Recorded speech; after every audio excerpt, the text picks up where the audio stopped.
Arsenal Fan TV, Mo, what happened today, Mo? Explain it to me. I mean, we all came, we were all confident. The team's been playing well. We've all been saying, you know, this could be our season. And they kicked us in the teeth today. Yeah, you know, I'm not a good loser, but I feel like there's only one way to be today, and that's to be gracious about it. Because for me, West Ham were superior to us in every single department. They weren't negative, they weren't boring, they weren't defensive. They came, they went toe-to-toe with us, and they beat us fair and square. And I thought, you know, yeah, Adrian might have wasted a little bit of time, but you know, really for me, there's absolutely no complaints with West Ham today. I thought they were absolutely brilliant. Their fans were great as well. Just well done to West Ham. That's the first thing. And if we want to start the inquest about Arsenal, Arsenal fans love a scapegoat. You know, we always, you know, it's almost like therapy. We want someone that we can pick on and blame them, and it will help us get over the result. But today, in every single department, we were just poor. We were below par. I think very, very few players came out with any credit today, but I think every single player was below par from what, you know, they would expect of their own. Even Chamberlain, I think, was below par. I think he'd like to have put that shot on target. There were times where he could have given the left back a hell of a lot more problems. You know, he didn't get in behind as much as he would have liked to. I think every single player can do better than what they did today. So I'm not criticising Chamberlain. I just mentioned him because he was the best out of a bad bunch, but even him wasn't as good as what he should have been. Today a bit, you know what today reminded me a bit of? Monaco, where we all came here thinking, yep, it's only Monaco. I mean, we were actually better against Monaco though, because we actually created a lot of chances. And on that day, there was again a scapegoat, but a more justified scapegoat, Giroud, because he missed a lot of chances that day. But today we didn't actually create anything. You know, I don't think Adrian feels like he deserves a man of a match performance or a man of match award for his performance today. He wasn't that great. You know, West Ham were just consummately better than Arsenal in all areas today. And for me, look, against Villa, my reaction was a hell of a lot different than what it is today. And that's because when we lost against Villa, there was a lot of frustration at the fact that I just didn't feel like our squad was good enough, even our starting lineup was good enough to really challenge and to be contenders. But you know, we've had a really, really bad result today, but the belief is still there that we've actually got a very good team. We've actually got a squad that can mix it up with the best of them. And let's not forget, last week we beat Chelsea. This week we've lost against West Ham.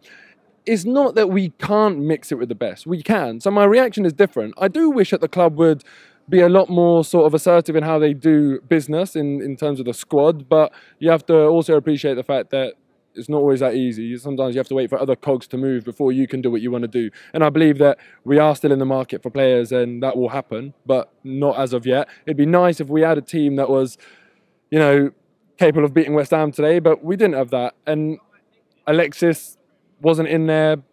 Walcott started on the bench. You can talk about selection and whether we should have done things differently, but ultimately, really no complaints in terms of the performance because we got what we deserved. Can we bounce back from this though? Obviously, 100% we can. You know, there's not even a question. Of course we can. There's no point even having that conversation because we do because it's a bad start. It's a very, you know, confidence will be knocked, won't it? No, listen, we are professionals. You mentioned the Monaco game. Well, not we. They are professionals. You mentioned the Monaco game, and look what we did after that. We went on a run. We responded in the right way, and Arsenal do that a lot of the times. You can't just expect it at this elite level of competition to always win. You know, today we were, I'm going to put it bluntly, we were crap and we got what we deserved. But I think it was an amalgamation of the fact that every single player had a bad day today. It wasn't a case of like, oh, keeper played well, defence played well, midfield and strikers were poor. It was just everyone. And when everyone has a bad game and West Ham come and play to the level that they played at today, in the competitive nature of this league, that's what you're going to get. So for me, it's not a case of, oh, doom and gloom Arsenal today. It's actually more of a reflection on how competitive this league is going to be this year. Because, you know, I can't remember who was saying it, but when Palace are signing Cabaye, it tells you that this league is going to be very, very strong. There's teams that aren't even going for Europa League spots or Champions League spots that are signing great, great players. And, you know, Payet, for example, for West Ham is a brilliant player.